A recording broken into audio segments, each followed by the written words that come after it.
Okay, there are a lot of very strange things about Purim, questions that come up in the mitzvahs that we do, the ideas of the day. And so I wanted to start with the Shulchan Aruch, just start with halacha and move from there. Okay, so we are in Siman, Tav Reish Tzadi Hey. It's all the rules dealing with the Suda, with the meal on Purim. And there, the Shulchan Aruch says in Seif Beis, Chayav inish lebsume bepuria. A person has to get wasted on Purim. That's the halacha. You have to get toasted. You have to get drunk. How drunk? Ad lo yada ben Arur Haman laborach Mordechai, to the point that you cannot tell the difference between cursed be Haman, blessed be Mordechai. That's how drunk you have to get. Which means the Shulchan Aruch comes out right off the bat and says, you have to know that the mitzvah of the day is you have to get wasted. That's the mitzvah of the day. You look at the Shulchan Aruch, there's no compromises. You have to get wasted. Now we look at the other commentaries, and we see that the other commentaries are a little bit, the other poskim, they're a little bit apprehensive about saying that the mitzvah of the day is you have to get wasted. But if you look at the Shulchan Aruch, that's what it says. Now, I think that the Mishnah Berurah here is unbelievable because the Mishnah Berurah brings the same idea 3 times. Okay, that we're going to see here, specifically in the Bir Halacha. So the Bir Halacha is going to ask the question. He's going to bring in the name of the Eliyah Rabbah, right? The question is, wait a second. If anybody's ever read Tanakh, one thing you know for sure, when people get wasted, bad stuff happens. It's not advisable anywhere in Tanakh to get so drunk, because usually that's followed by things that you don't want to happen when you lose full control. That's what the Eliyah Rabbah asks. And the Eliyah Rabbah says that the reason we have to get drunk on Purim is because we see that all the miracles of Purim were propelled forward through Mishteh, through big parties where people got wasted. Right? The first one was the party that Achashverosh throws. That there was wine there, and not only was there wine, it was the best Purim Suda ever, because some people complain, I don't like dry wine, I don't like white wine, I don't like the wine that's too sweet. At that Purim party, they had people whose jobs it was to make sure everybody had exactly the type of liquor that they like. Right?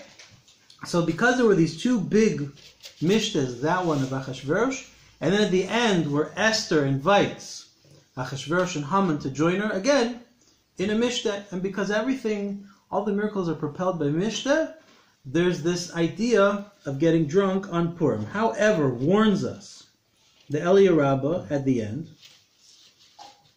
that you should just know this is lemitzvah v'lo leikuveh. It's a good thing to do. You want to understand the idea of Purim, this is what you have to do. But if you can't do it, it's fine. It's not like you didn't fulfill a certain obligation of the day. You don't have to get drunk. Okay, so the Eliyah Rabbah brings us in gently, just a gentle, you should just know you don't have to get drunk. But why not? Shulchan Aruch said get drunk, right? And it seems like because the Eliyah Rabbah told us it's not necessarily the greatest thing to get drunk. If you can connect it to the mitzvah, then get drunk. No, you should just know, for whatever reason, you can't get drunk. You don't have to get drunk. Now, right afterwards, the Bir Halacha brings the Meiri. And things start to get a little bit sharper when we get to the Meiri. The Meiri said, there's no mitzvah that our sages commanded us to do where you get drunk and act like an idiot. No such thing. There's no such thing as a mitzvah to act like a fool. The mitzvah over here was that from the miracle, they got so connected to everything that the love they saw from Hashem. So the point is, you have to get drunk to the point that you can connect to loving the miracle, ahavas hanes. But if you're just getting drunk and acting like a fool, it's not bringing you any closer to that connection on Purim, that's certainly forbidden. But if you're blessing Haman and cursing Mordechai because you're so drunk, yeah, seems to me that's disqualified. Why? Isn't that acting like a fool? Well, so maybe I need to be better about my definitions, right? He says, holalut, what are his words over here? He said that you shouldn't get to a point where you're lehafrit atzmenu, where a person belittles himself. He's acting not like a mensch at all. Mitoch hasimcha, because not of holut v'shel shtut. It's not a frat party. It's not spring break. It's not about getting wild and acting dumb. It's about getting to a state where you feel so connected to this mitzvah, right? Till this point of that I don't know anything. That's the definition the Meiri gives us. Yeah, it has to be something that makes you more connected, not less. Now, if that wasn't enough, the Bir Halacha now brings the Chayei Adam. The Chayei Adam says as follows. The Chayei Adam says there's an idea to drink on Purim because all the miracles happen through drinking. But if a person comes to the point where they cheapen any single mitzvah, and it wasn't enough for the Chayei Adam to say that, he had to list every single mitzvah that you could mess up on. Washing your hands, saying Hamotzi, Birkat HaMazon, davening Mincha, davening Marv, that was, right, the Chayei Adam went with the opinion that you eat your Suda in the morning. We daven Mincha before we eat the Suda, so we don't have to worry about that one. We just have to worry about Marv. Davening Mincha, davening Marv, and he says that even if a person comes to Kalut Rosh, that you act in a way which is beneath behavior that someone would expect of a mensch, he said, don't drink. But he doesn't say don't drink, let's get specific. He says don't get drunk. The Chayei Adam says you're going to come to cheapen a single mitzvah, don't get drunk. Don't get drunk. Because obviously, if we said this is la mitzvah, v'lo le'ikuvei, this is something that helps you connect to Purim, not something which is an obligation, that if you're going to come to the point that you're actually transgressing any mitzvah or acting in a certain way which is unbefitting, don't get drunk. 1 second, I'm just going to finish what the Chayei Adam says, Marshall. And he says, one who drinks more, one who drinks less. The point is, his heart should be, whatever he's doing it for the sake of heaven. If he's drinking less, it's because he knows himself, he knows that that's what's best for him. If he's drinking more, it's because he knows himself, and he knows how much he can handle. Yeah. So that would imply that it's okay to do a mitzvah when you're drunk. Right? Because if you think you can handle it when you're drunk, then you can do a mitzvah when you're drunk. Yeah, that's right. So you can do a mitzvah when you're drunk. Sure, you can do a mitzvah when you're drunk. Now we have to be clear. Mariv, right? Davening Shmona Esrei, a person has to be a place where he can be Omed Lifnei Amalek. If you can't gather your thoughts clearly to daven Shmona Esrei, you can't daven Shmona Esrei. How do they define being drunk? What is being drunk? Adelo Yada. Okay. Until you don't know what. Bein Baruch Mordechai, Bein Ar Haman Baruch Mordechai. And you can do a mitzvah properly in that state of mind? Yes. You might have to push Mariv off for a few hours. Yeah. Right? You might have to daven Mariv. You might have to have a midnight minyan. Right? But that's the idea. That it has to go that far. It was very interesting. It's very interesting. Revolba and Ali Shor, he has 3 chapters on Purim. He brings a story about Rabbi Yisrael Salant. And he says it was a well-known thing that Rabbi Yisrael Salant used to get absolutely knackered on Purim. Toasted. Gone.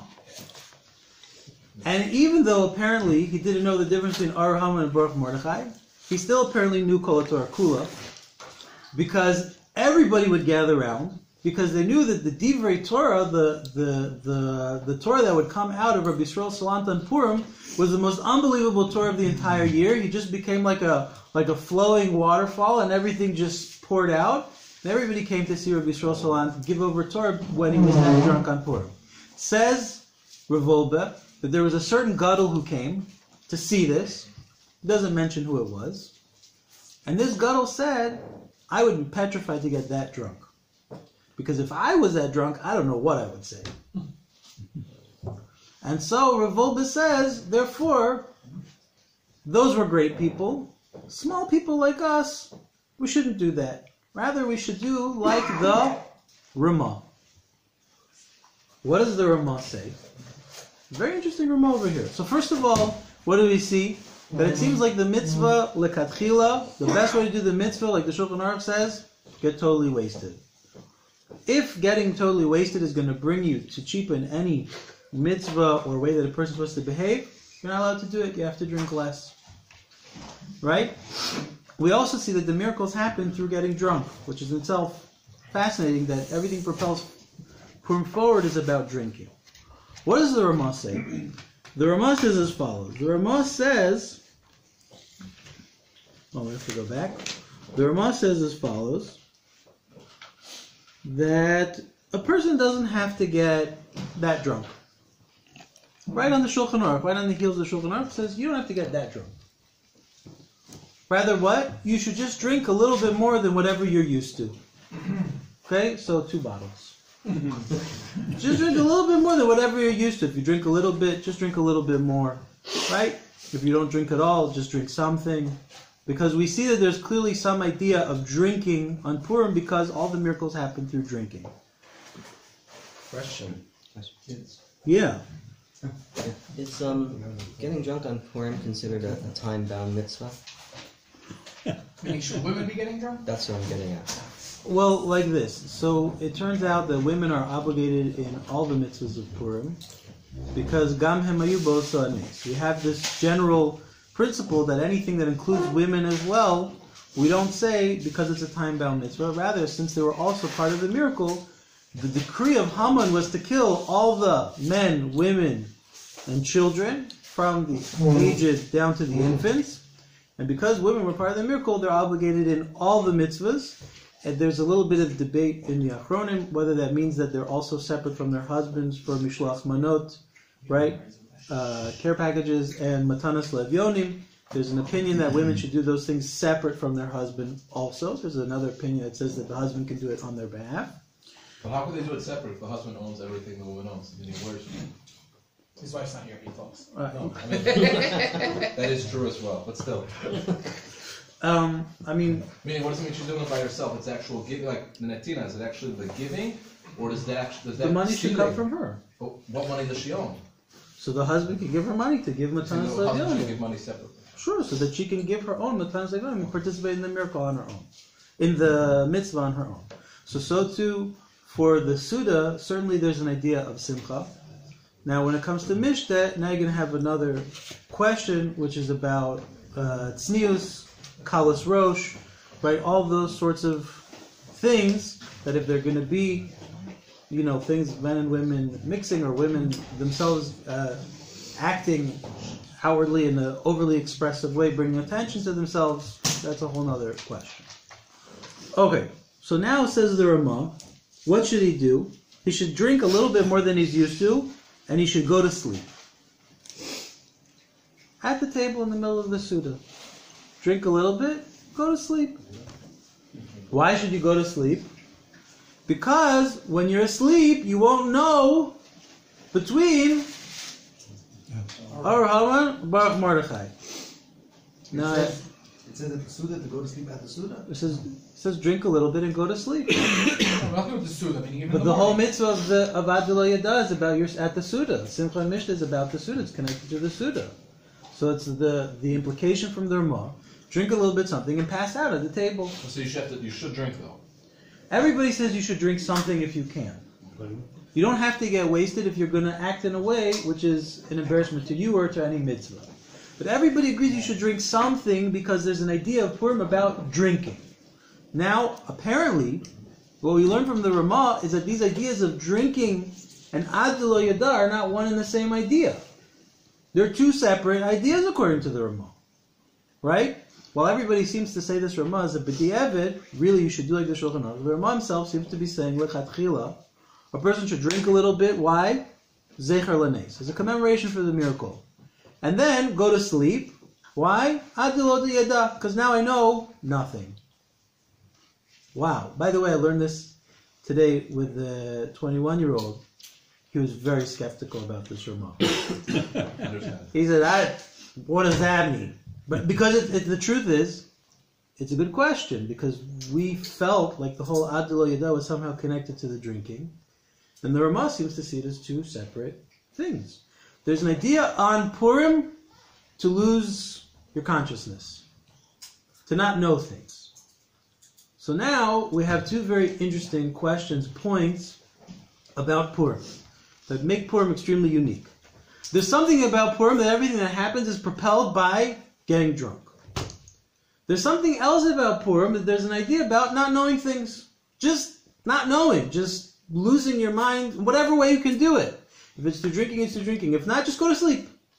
Even that fulfills that idea of not knowing something. Okay. So now, why are we supposed to lose our das? Why are we supposed to lose our consciousness on Purim or our ability to have connected thought? What's that all about? So I just want to point out a very interesting theme on Purim. Confusion, losing track, is a central theme to Purim. What do I mean? If you look at the Purim story, if you go to the Gemara in Megillah, on Daf Yud Gimel Amud Beis, page 13, folio B, over there, you see that the whole events that lead up to Purim is all about people losing their minds, not knowing how to do calculations. Okay, so let's try to do the very brief synopsis. Don't worry, I went back and I looked over the Gemara to try to prep myself for this, because this is always... Okay? Basically, Nebuchadnezzar is the beginning of the Babylonian exile. Okay? He's the one that sends the Jewish people to exile. He rules for 45 years. Okay? After Nebuchadnezzar comes Evil-Merodach. He rules for 23 years. Then we have Belshazzar for 3 years. Then there's the takeover by the Persians and the Medians, which begins the Persian-Median, or Median-Persian exile, which is 2 years of Daryavish the Median, 3 years of Koresh, Cyrus the Persian, and then after that we have Achashverosh. So like this. There is a prophecy in Yirmiyahu. Jeremiah tells us that because of what we did, we're going to go into exile for 70 years. After 70 years, Geula, redemption, we get to come back to Israel. Hooray! So now, Belshazzar, he's a clever guy. He says, I can do basic math. 45 years of Nebuchadnezzar, 23 years of Evil-Merodach, right? That brings us to 68. I've already been a king for 2 years, going into my 3rd year. Hey, the Jews are still around. If the Jews are still around, that means that my empire is safe forever. Nobody will stop me. And he feels really good about this because there have been challenges, because Daryavish, the Mede, has been at war with the Babylonians. But if the Jews are still under his control, he feels very confident that that is not a concern. So what does Belshazzar do? He has this great idea. He wants to celebrate. So he takes all the kelim, all the vessels from the Beit HaMikdash, from the Holy Temple, which came to Babylon in Nebuchadnezzar's conquest. He makes a big party, and he uses them as part of the party. Why not? Right? They're beautiful. Nobody's been using them because everybody's been afraid of the Jews. We're not scared of the Jews anymore. 70 years passed, they're still here. God gave up on them. Makes a big party, takes out all the dishes, and then, you know the phrase, the writing's on the wall? That's where it came from. At the banquet, there is mysterious writing on the wall, in blood. And nobody can read it. Nobody knows what it says. So they ask, maybe Daniel, right? Maybe Daniel can decipher this. Daniel comes, and he deciphers it. Belshazzar says, what does it say? And Daniel said, it says that your math is bad. Because now you're in big trouble. And guess what? Belshazzar does not make it through the night. Because that night, Daryavish the Persian Daryavish the Mede teams up with Cyrus Koresh the Persian. Together their two armies overwhelm the Babylonians, and they kill Belshazzar and take over. That's the fall of the Babylonian Empire. I thought Belshazzar got killed by his own guards. In part of this whole revolution over this is part of the takeover. Oh, I see. There was a battle going on at that point. Yes. So now we have Daryavish steps into power 3 years. He was old at the time of the conquest. Koresh comes after him, and after that is Achashverosh. And Achashverosh says, "Wait a second. You know that Belshazzar, it's not that his math is bad. His math was fine. It's just that he doesn't know how to read the verses in the books of the prophets. Because nowhere did Yirmiyahu say that it's 70 years from the beginning of the Babylonian Empire. It was from the exile. So he goes from the exile of Yochania, which is in the 8th year of the reign of Nebuchadnezzar, and he says, I'm going to use the math of Belshazzar. I'll add 8. That'll get me to the number I need to get to. Wait a second. We had 3 years of Daryavish, 2 years of Koresh.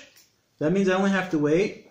In the 3rd year of his empire, he makes a big Suda for everybody, celebrating the fact that the Jews are stuck in the Babylonian exile. Now it's the Persian exile. They're still here. If they're still here, certainly their God gave up on them. And he starts to take out all the kalim, all the vessels from the base of English to celebrate. And guess what? His math was also wrong. And that's going to kick off the beginning of how Hashem is going to get the Jews out of the Persian Empire, of that exile. And Achashverosh is punished with the death of Vashti. Okay, so now, just to make the point that it's not just the fact that they can't do math, even Daniel got it wrong. Because if you go into Sefer Daniel, you can see it in the Gemara Megillah points out, that if you go into Megillah, into Daniel, chapter 9, we see that the Daniel did the cheshbon, he also made the calculation. He went not from the exile of Yechaniah, but from Yehoiakim, which was 2 years, the first time that Nebuchadnezzar sent Jews into exile, which was in the 2nd year of his exile. And according to him, his calculation came out that it was in the middle of the reign of Koresh, right? It was 6 years more than what Belshazzar thought. So in the middle of Koresh's reign, that's when the Jews would go into to be redeemed. And as a matter of fact, during Koresh's reign, he allows a group of Jews to go to the land of Israel and start to build the Beis Hamikdash. Only what? They only get the foundation down when the whole thing falls apart. The Samaritans were not good Samaritans. They begin to complain. They write nasty letters. They tell the king that they're going It's singular. Huh? It's singular. The Good Samaritan. There was Oh, you one. said there's only one of them? They say they're going to revolt if the Jews keep up their actions. And also during this time, Koresh passes away. Achashverosh comes into power. And that's it. The whole building party's over. And Daniel doesn't understand what happened. He was sure that this was the redemption. So he starts fasting, and he starts crying, and he starts praying, and he can't be consoled until the angel Gabriel appears to him and says, no, you did the calculation wrong. Because you were counting from the first exile. But really, there's 2 verses in Jeremiah. One says Hashem will remember you, one says Hashem will redeem you. During Koresh's reign, that's when Hashem remembered them. But redeemed goes 70 years from the destruction of Jerusalem, which was in the 19th year of Nebuchadnezzar, which was 11 years later. Everybody was wrong. Not only was everybody wrong in where to start the calculations from, Rava said that all their math was wrong anyways because they counted the king's years as separate, even though some of them merged into each other. So we see that all the forces that drive Purim forward is people just getting confused. People losing their cheshbon is a central theme of Purim. We also see it one more time when Haman decides, when he takes the lots and he sees it comes out in Adar, and he's excited, he's thrilled. Adar is a great month for killing Jews. Yeah. Why?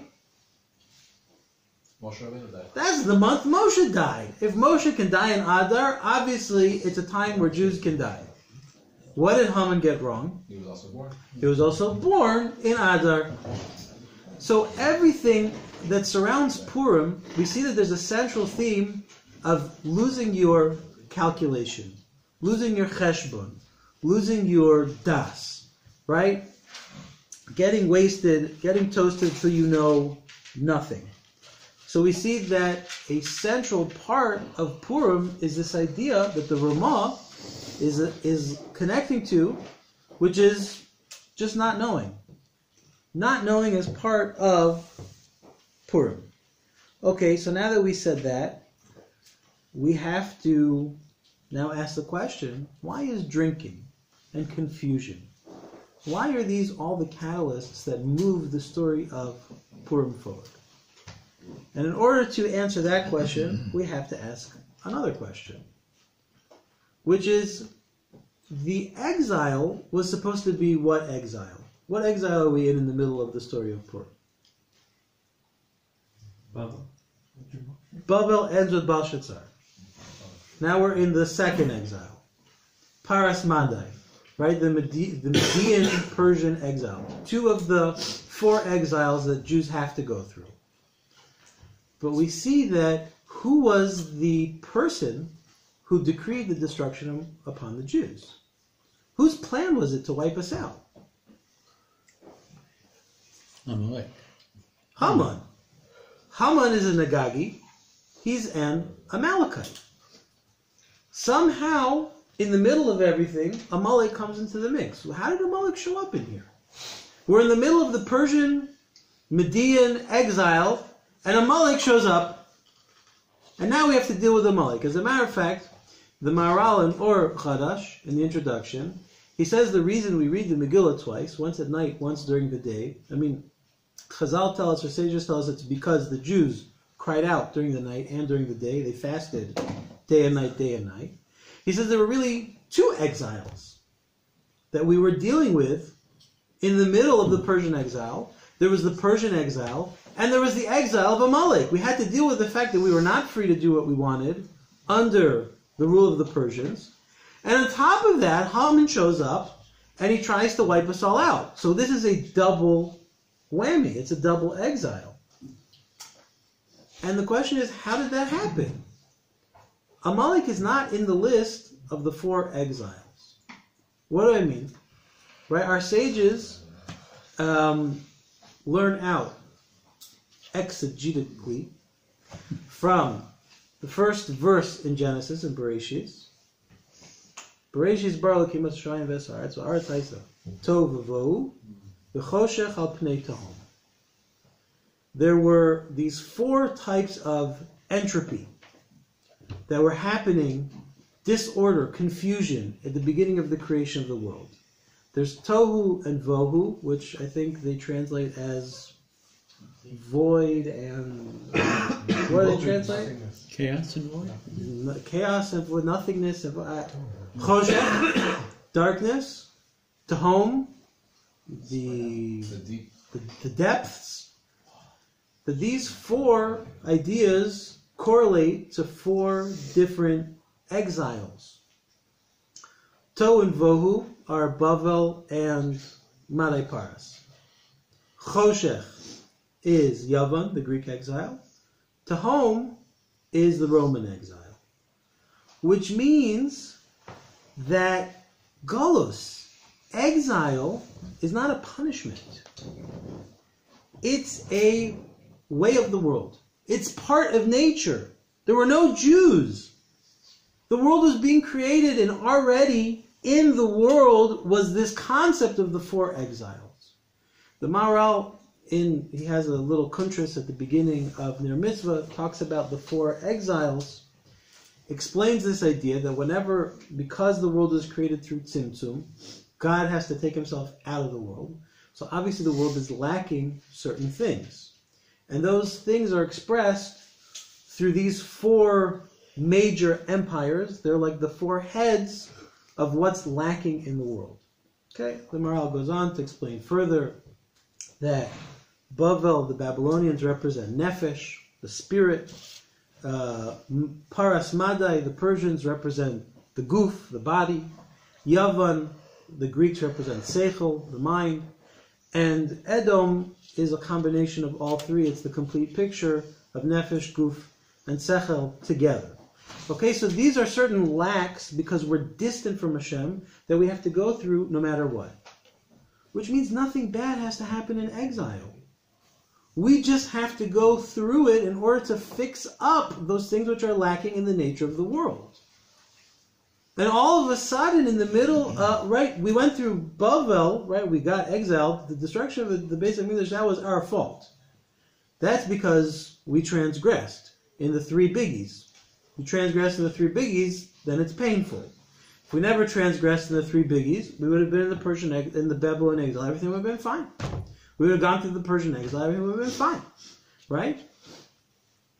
So what happens in the middle of the Persian exile that all of a sudden we have to be killed? Haman shows up, Amalek gets into the picture and says we have to wipe everybody out. How did that happen? Where did that come from? So as a matter of fact, it's such a good question that the students of Rabbi Shimon Bar Yochai ask him this question. They come to him. This is the Gemara in Megillah on Daf Yud Beis, page 12, folio 8. And they say to him, Rabbi, what happened? Why did Hashem decree that the Jews should be wiped out? And what do you think Rabbi Shimon Bar Yochai answered them? He gave them the most Jewish answer possible. If you asked your Rabbi a question, Rabbi, why did this happen? What's the most Jewish thing he could say? Why not? Pretty good. Rather, he said, what do you say? What do you think? So the students answer Rabbi Shimon Bar Yochai and they say, well, because the Jews partook in the Suda, in the Mishnah, in the big party that Achashverosh threw.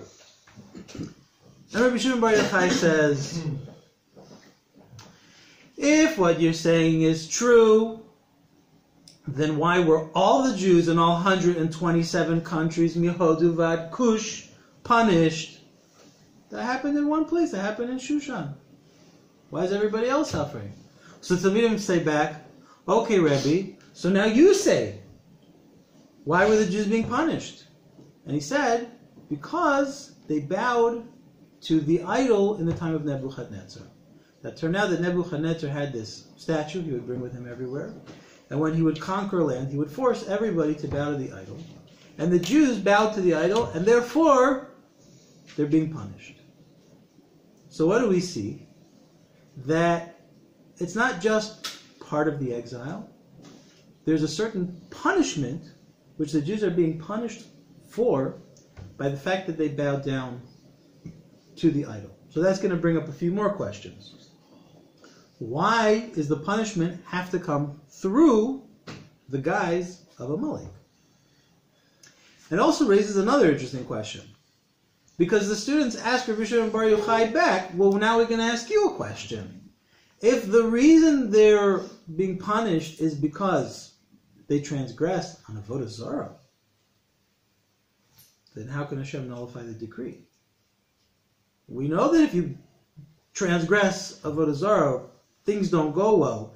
All the Jews who were the sin of the golden calf, right? Hashem was ready to wipe them out, and some of them were killed.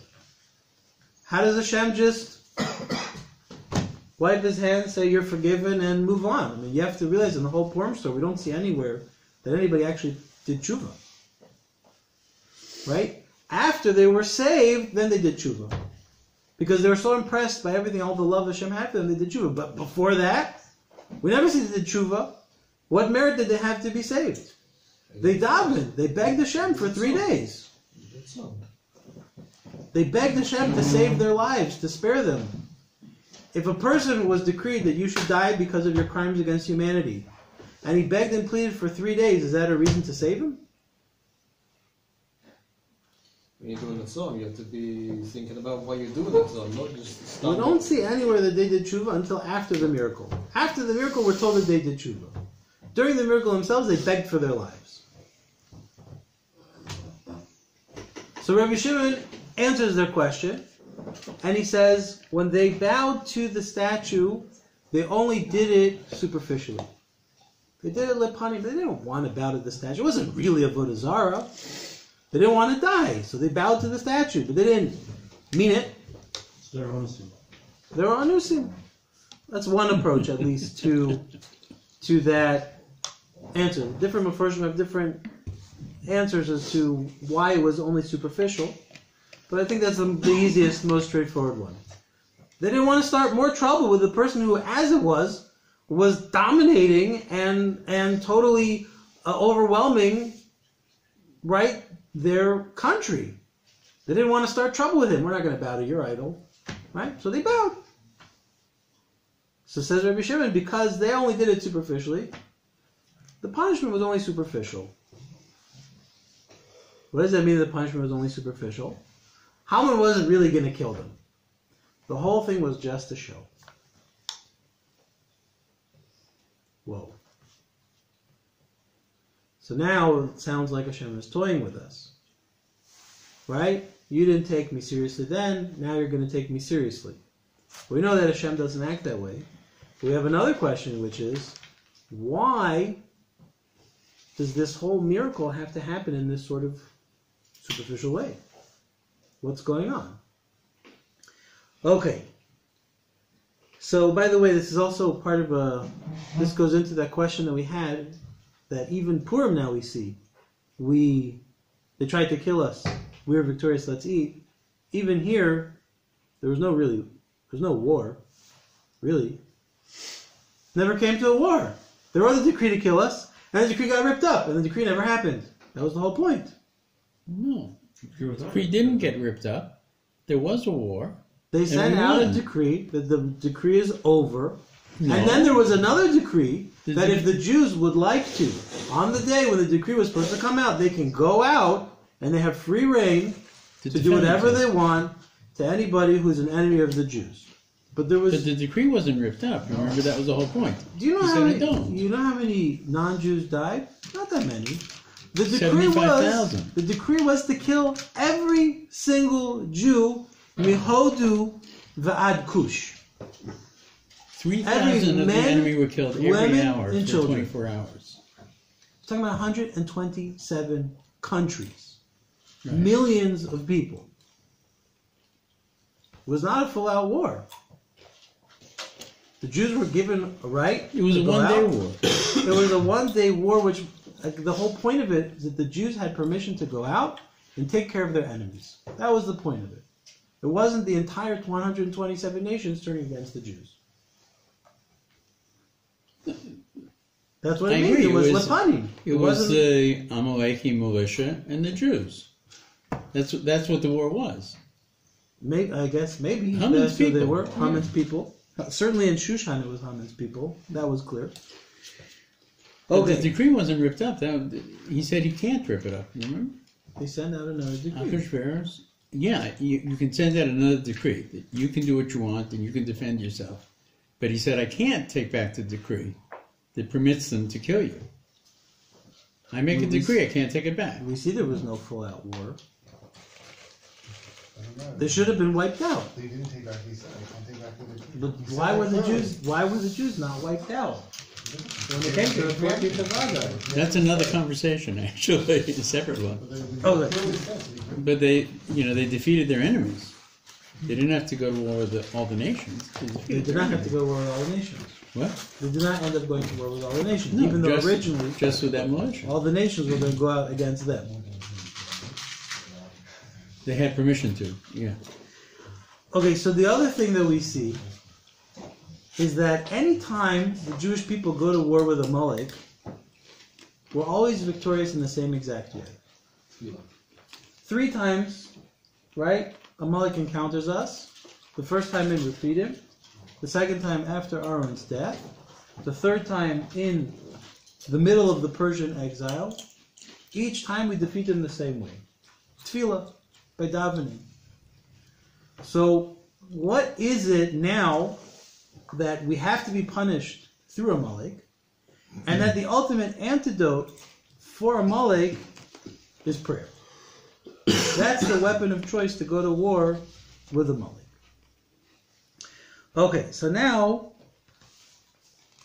we're going to get to the heart of what is Amalek. So it's a very fascinating Gemara in Chulin, in Kuf Lamed Tes 139, folio B, where Papias asks a series of very interesting questions to his Rebbe. And one of them is, Haman mina Torah minayin. Where do we have a source for Haman in the Torah itself? Right? There are all these concepts which our sages understood that they're a fact of nature. The concept of Moshe is a fact of nature. The fact of Haman is a fact of nature. The fact of Mordechai and Esther is a concept that's embedded in the nature of the world to the point that it's in the Torah. So Haman mina Torah minayin. And the answer is Hamin ha'etz. What's Hamin ha'etz? Hamin ha'etz was a conversation that the Nachash, the snake, has with Chava, where he says to her, oh, is this the tree? This tree Hashem told you you're not allowed to eat? Right? He starts to get into the conversation which plants doubt in Chava's mind as to what her role in the world is. So there's a famous Tikkun Zohar, which is brought in several of the Achronim, take it in different ways, the Maharal, the Shla, the Vilna Gaon, the Maharsha, that the Tikkun Zohar says, Hu Haman, right, the Nachash, the snake, Hu Haman, Hu Ha Samech Mem, he's the Yetzer Hara, Hu Amalek. But the Nachash in Gan Eden, in the Garden of Eden, is the embodiment of the concept of Amalek. Now the question is, what was that concept? What was the Nachash trying to accomplish? So Rav Wolbe very beautifully in Das Torah, in Alei Shor and Krach Aleph, he says as follows. What was the plan? What was the idea? The Nachash comes to Chava with an unbelievable question. He says to her, you're not allowed to eat from this tree? No. Why not? Hashem told me I'm not allowed to eat from this tree. You can't eat from the tree because Hashem told you can't eat from the tree? Yeah, Hashem told me I can't eat from the tree. Tell me something. Are you a zombie? Are you a slave? Why did Hashem give you a brain? So you could go around like a android, following his orders, doing whatever he tells you to do? Do you know that there's something called free will? You can make choices. You can use your brain to think about your life and make a choice. Is this good or is this bad? And you know that if you choose the good, you're choosing Hashem. You're not just following Hashem because you live this life in total connection with Hashem and you can't do right or wrong. You get to make a choice. How amazing would that be? Don't be a slave. Be free. Make choices. That is Amalek's taina. That's their claim, right? As a matter of fact, if we look at Amalek and their argument, we start to realize that they're a little bit more relatable than maybe we thought they were. Because, we have a problem that we want our enemies to be very clear-cut, who's our enemy, who's our friend. And if they're the opposite of the Jewish people, then they just hate us for no reason. Rather, Rav Tzadok and Masisei Laila has a beautiful approach to the whole idea of Amalek in Os Lamed Zayin, chapter 37. He says as follows. Where did Amalek come from? Amalek is a descendant of Eliphaz and Timnah, right? Eliphaz was a child of Esau, but he was not like Esau. He happened to love Avram, Yitzchak, and Yaakov. He really loved them. He grew up in their home, on their laps, connected to them. Eliphaz had a tremendous power to choose the good. And he realized that. That's why his name was Eliphaz. Paz is gold. I have this very precious ability that I can choose good things in life. Timnah was the same way. Timnah came from royalty. But she realized that there was something special about the Jewish people, and she wanted to connect to them. She saw that this was the right place to be, and she made a choice. She wants to be part of the Jewish people. She came to Avram. She said, convert me. Avram said, no. She went to Yitzchak. She said, convert me. Yitzchak said, no. She went to Yaakov. She said, please, I beg you, convert me. He said, no. So she said, better to be a maidservant to these people than to be married to anybody else. And she went and she married Eliphaz, who was from that family. So Eliphaz and Timnah both have this tremendous power to choose the good, to choose the right. They have a child called Amalek. And Amalek expresses this power, but at this point he's sick and tired of those Jews who won't allow that power into the Jewish people. So now we have to understand, what was it that the Avos, that our forefathers... His mother was rejected. Yeah. That's right. He said, I'm sick of that. I don't want any part of those people. What was it that caused them to fear her so much that they rejected her? And then, as a matter of fact, all the commentaries understand that nobody thinks they should have accepted her. The problem was that they rejected her by force. But certainly she can't become a part of the Jewish people. And the question is, why not? Seemingly everything about Amalek is wonderful. We want to make a choice for the good. How could that possibly be bad?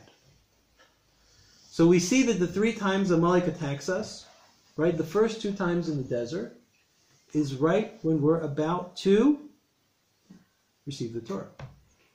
Amalek shows up. Why does Amalek show up then? Right? Says Rav Tzadok, we just left Egypt. Egypt was a place where we just did mindless labor all day long.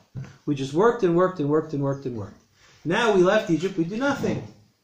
What do? Hashem takes care of us, and we sit and we learn Torah all day long. Amalek comes out and greets us in the desert, says, where are you going? We're going to go receive the Torah. What's that? Well, it's where God tells us what we're supposed to do. What? God tells you what you're supposed to do? Yeah, he's God, and he created the universe. He's going to tell us how we're supposed to behave. And Amalek says, you mindless slaves. Don't you know what free will is? Don't you want the power to choose what's good in the world? Not have Hashem tell you all the time what you have to do? And this is the battle that the 2 of them has. Rav Tzadok says a bit more than that, because it's not just about philosophy, it's also about working. Because we have this other horrible habit, which is when we go into the land of Israel, right? Is that we're going to work and work and work and work. So Amalek are bothered when we want to go to Kollel. What are you doing in Kollel? You're wasting your time reading these books that aren't going to help you with anything. Get a life, get a job. Klal Yisrael says we're going to Israel, we're going to get jobs. And they say, what are you going to do with those jobs? We're going to build up the land and then you'll make something of yourself. I said, for ourselves? What do you mean for ourselves? It's not from us and it's not for us. Who's it for? Who's it from? It's from Hashem. What are you, a slave? Don't you want to do things for yourself and say, hey, I did that great thing, and feel pride and accomplishment? Isn't it why Hashem gave you a mind and gave you a body? And so it drives Amalek absolutely crazy that there's this powerful force in the world that says, I have the power of choice, and my choice is to give that over to Hashem. I choose to let go of the power of choice to let Hashem tell me what I should do. That's why, right, you have these 2 Reishis Goyim Amalek. Amalek is called the head of all the nations. And the Jewish people are called Reishis Tuascha. They're called the head of God's harvest, right? Which means there's something very deep that's at the core of creation, two forces which are by nature totally oppositional to one another. One of them is I'm going to find Hashem by choosing my own free will choices and finding Him that way. And the other one is Hashem's going to find me, and then I'm going to choose to give my free will over to Him. And those can't coexist, and they make each other crazy because they're so complete opposites one from the other. So at Refidim, when the Jews start to lose their grasp on the fact that everything comes from Hashem, what happens? Chazal bring this unbelievable parable over there. That now everything's coming from Hashem. Your water comes from Hashem. Your food comes from Hashem. Right?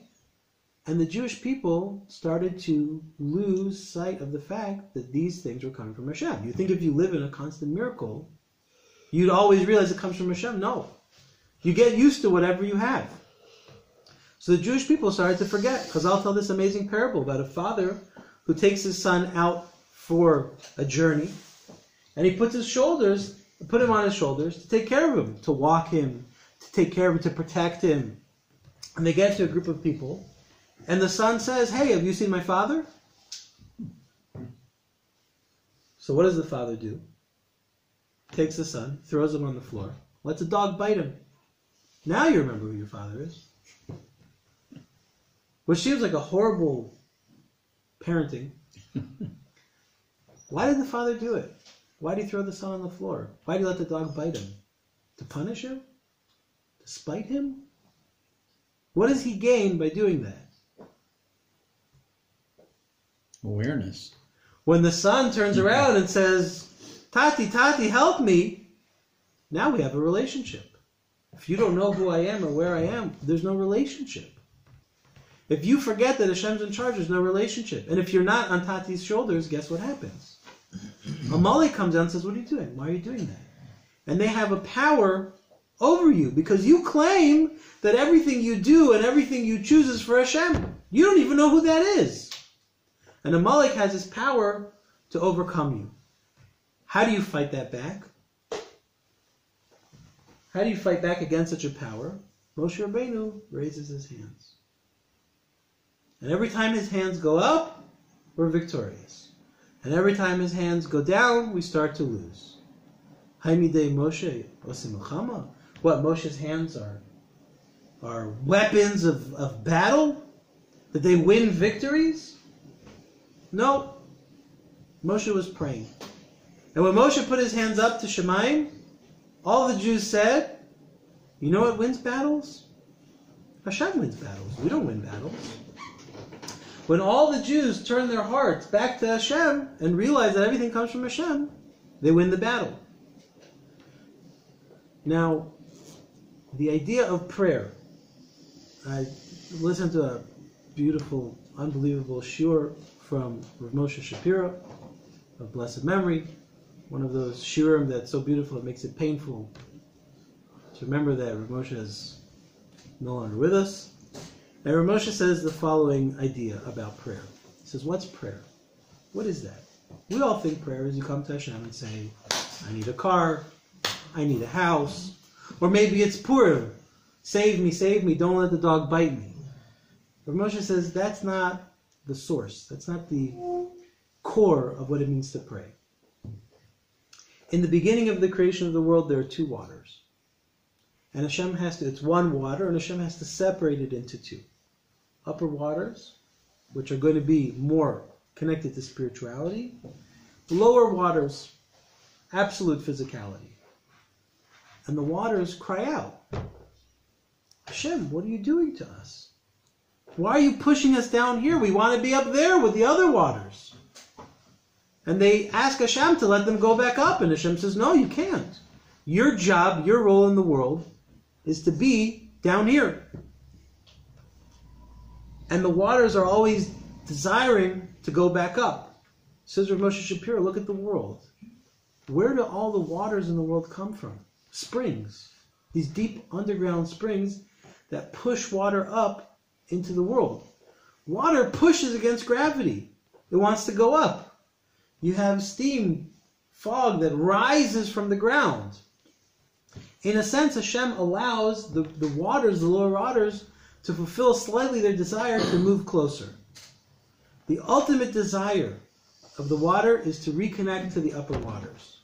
Now it's those lower waters that Hashem uses, the Adim, to create man. That's what he uses to mix with the soil to create a person. Which means part of us are those lower waters that want to reach up. And everything about a person is the idea of tefillah. I heard this idea in a shir from Rav Moshe many, many years ago.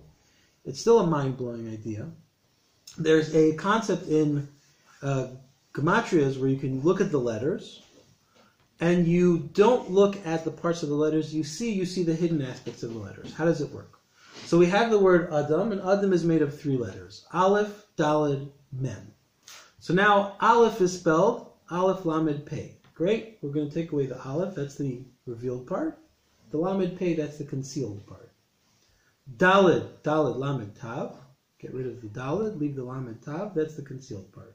Mem is Mem and Mem. Get rid of the Mem, leave the Mem, that's the concealed part. You know what letters you have? Mitpalel. The hidden nature of Adam is to daven. It's to pray. We see there's no rain in the world till Adam prays. There's no connection between the waters till man shows up and says his first prayer. Says Rav Moshe, that's what prayer is. Prayer doesn't need words. It's not Hashem, I need this, Hashem, I want this. And he brings an unbelievable pshat in Reb Chaim Brisk, in his Chidushim, in the halachos of tefillah, right, in the laws of tefillah. He says there's 2 types of Qivana when you stand in front of Hashem and you pray. Now it's not he's starting from the Rambam, because the Rambam says that the Qivana you need when you come and pray is you have to know who you're standing before. And Reb Chaim says, there's nowhere in Chazal that says that. All Chazal talk about is that you have to know what the words are that you're saying. Where does the Rambam come up with this chiddush? You have to know that you're standing in front of Hashem. And Reb Chaim says an unbelievable svara. He says, it's a simple svara.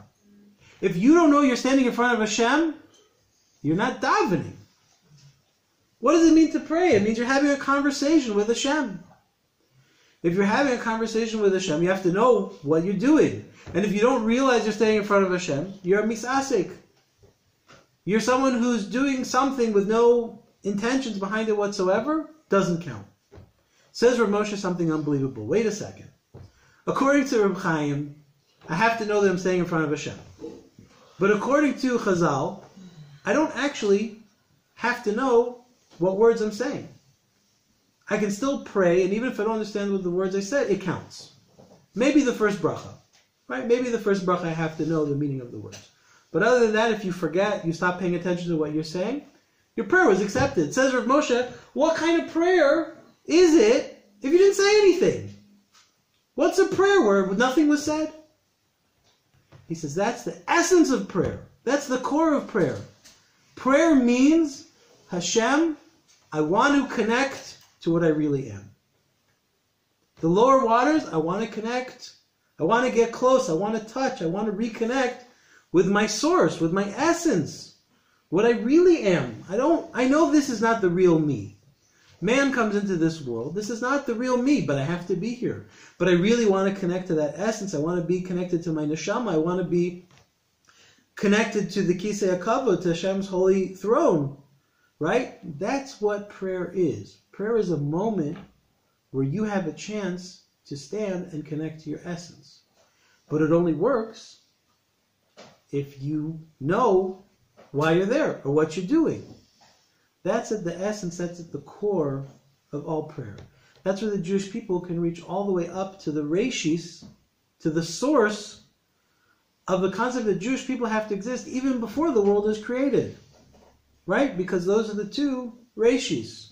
The reshis of umos, the part that's away from Hashem, it refracts the nature of Hashem. And the reshis tuascha, the part that recollects those fragments and brings it back and connects it back to Hashem. So now we see that there's this ability that the Jews have of reconnecting to their source. Says Rav Wolbe in his introduction in the Mavot and Ali Shor, brings the Gemara in Yuma on Daf Tes on page 9, that the first exile was very different than the second exile. The first exile, they knew how long they were going to be exiled for. The second exile, we didn't. Right? The first one being Babel and the second one being Paras Moda? No, the second exile being the Roman exile, the one we're in now. I mean, read the fourth exile the way we broke it up. But when we leave the land of Israel, we know we're coming back in 70 years. When we go out in the Roman exile, we have no clue when the Roman exile is going to end. The Gemara says the difference is Nisgala Avonam, Nisgala Kitzam. Because their sins were revealed, their end was going to be revealed. The second, Beis HaMikdash, because their sins were not revealed, their end is not revealed. What does that mean? Because the first Beis HaMikdash, the first temple, the sins were the big three. Right? Shvichas Damim, Gilui Arayos, and Avodah Zarah. Murder, adulterous, inappropriate sexual behaviors, and idolatry. Second Beis HaMikdash, the second temple, Sinas Chinam. A internalized hatred in your heart for another Jew. Because those first sins were external sins, they never touched the inside. Says Rav Wolbe, the inside was whole. The inside was whole, and therefore you could give them a number of years. They'd go out, they'd do tshuva, they'd come back. The hidden sin is much more difficult because you don't even realize it's there. The sin that's deep in the heart. It means that the insides are rotten. Because if you can look at another Jew and hate them, then there's something wrong with the way that your internal world works. So because of that, it's much harder for us to do tshuva from that. So if the whole thing that Rav Wolbe is telling us is because they were able to do tshuva because their insides were so whole, the problem is when they bow down to the statue, when they're connecting to Avodah Zarah, everything about us has to be connected where? To Hashem. So now we bow down to the statue. Explains the Maharal in his introduction. What were the two? Why did the students think it was the meal? Why did Rabbi Shimon say it was the idolatry? What's the connection between the two ideas? Says the Maharal both. And there's a concept that the Maharal uses everywhere, that when a sin first happens, it doesn't necessarily kick off the decree. Because this idolatry was not a full expression of what they were really doing, because it was forced. It was sort of this superficial thing. When the meal comes in Paras, Achashverosh's big Suda, now they chose. So it showed that the idolatry at the beginning was maybe not so superficial after all. Now what's the connection between the idolatry and the meal? Says the Maharal that the meal was also a form of idolatry. Why? What was the meal celebrating? Permanent exile. The meal was celebrating permanent exile. And if you go and you celebrate exile, that means that you don't think you're connected to me. So now, if part of the sin is we're not for Hashem, Hashem has to bring Amalek. Because Amalek's the one that reminds us who we're connected to, who we really serve, what we are at our very core. Because when Amalek comes, they're our complete opposite, and they want to wipe us out entirely. When we have nowhere to turn, every nation in the world is on the same page as Amalek and says, we're going to kill you, then what does a Jew do? He turns to Hashem. He says, Hashem, I got no one other than you. You're the only one who can save me. Tati, Tati, help. So it's not that the prayers of Purim are about requesting, making some sort of request, save me, save me. It's that the prayers of Purim are true prayers where a Jew connects back to his source and says, Hashem, you know what? I just want to be close to you. I didn't really want to be close to them. You're the one I care about. Please let me just be close to you once again. Hashem says, oh, now you remember it's me that you're talking to, and afterwards they do tshuva for those things that they had done wrong earlier, now they can go back. So now we have some insight into this whole concept of Purim. We have a very big problem. Whenever we do hishtadlus in the world, ever since we chose, right? Adam and Chava chose to eat from the Eitz of Das. Now we have to do hishtadlus. We have to toil. We have to make choices in the world. And those choices can be choices that bring us closer to Hashem, or those can be choices that bring us further away from Hashem. Because are we choosing to do something because Hashem wants us to do it? Or are we choosing because we want to feel like we made a choice? And so on Purim, the whole idea is lose the cheshbon. Lose the what? Lose the cheshbon. Stop calculating. Calculations are what got you into this mess in the first place. So the idea of Purim is to lose your decision. Do I think he's good? Do I think he's bad? Forget all of that. Lose your das and say, I want to do what Hashem wants. If Hashem wants to save me this way, by destroying Haman, he wants to save me through bringing Mordechai up through the power structure to be at the top, whatever it is, I don't need to make that choice. Hashem will make that choice for me. All I need to do is choose Hashem. So all these ideas of everybody losing the cheshbon, all these ideas of getting drunk on Purim is because ad de lo yada. And of course we see that if you get drunk and you forget Hashem, because you're cheapening the mitzvahs, or you're cheapening what it means to be a human being, that's not right. And so says the Rama, you can drink something in recognition of this idea of drinking to completely separate your goof and your seichel, your body and your mind. But you could also drink something as a commemoration to that and go to sleep. Because the whole point is when you're asleep, you say, Hashem, I'm giving it over to you. I don't know how to run the world. Right? Whatever you choose, that's the right thing. So therefore, the Rama says it's good enough even to go to sleep. Question. Yeah. Trav was actually asking, since he went to, why can't you just like kind of But why can't Trav ask the question? He's shy. Like instead of just like drinking, just get yourself out quickly with some, I don't know, some Ketamine. Yeah. I'm just saying, like, it just ran. Well, like, why? You said there's a mitzvah to drink, and there's a mitzvah to also be in a different state of mind. So the question is, does the drink have to put you in a different state of mind, or could you use another substance? That's what we said, that according to the Rama, you see that it could be two. What, oh, you mean like take a... Anything, I don't know, any other substance You're that will alter saying your state of mind. Whatever it is, doesn't matter. Take a sleeping pill? Who said sleeping? Just, you could, I don't know, LSD. any drug, LSD, there you go. LSD. Just get to the point. marijuana. Yeah, Okay. mushrooms, I don't know, whatever. So like this.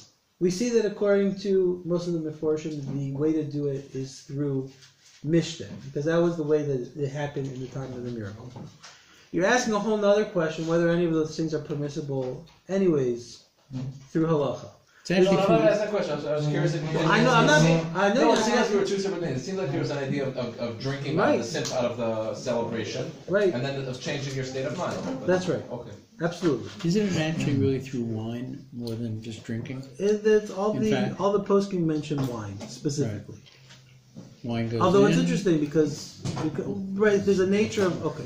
So by the way, there's a whole big question, which is an interesting question, which is anyways, why does wine have such a central role in Judaism?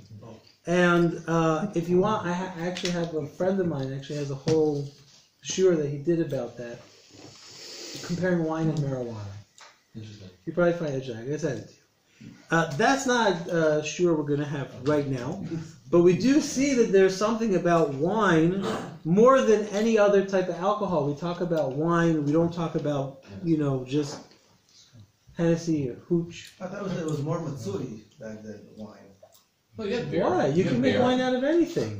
You can make wine out of figs, and you can make wine out That's of what he's saying. No, he's saying pomegranates, that's and you what- could. What? I'm saying That's what he's saying. it was more matsui, so wine. I'm saying you was can ferment. You know, anything. You can ferment anything. You don't have to ferment No, he's grapes. saying why. He's saying it was more prevalent back. Wine was very prevalent back then. Then you look at the Gemara. They had access to all sorts of alcohols. They don't say just wine. I don't understand why grape wine would be more matsui than any other fermented drink that gets a person drunk. Right? The sugar ferments, turns into alcohol. What difference what fruit it is? But we do see there's something about what wine does to a person that makes it more central and prominent than That's the other argument. It's things. so, But why? But that's Why wine, right? why Why wine and wine. not vodka? Right? That's But Okay. it's a sacrifice. so. Why do you bring it? Why is wine what's brought in the mizbeach and not any other type of alcohol? Shiva Samina. I mean, you could also make alcohol of other shiva saminin. You could make it out of te'enim. You could make it out of rimonim. But we do see that the idea in the Ramah, I think that if a person would start to take other substances, the whole point of the Ramah is you don't have to use wine to get yourself to that point. You drink wine because of a remembrance for the nace.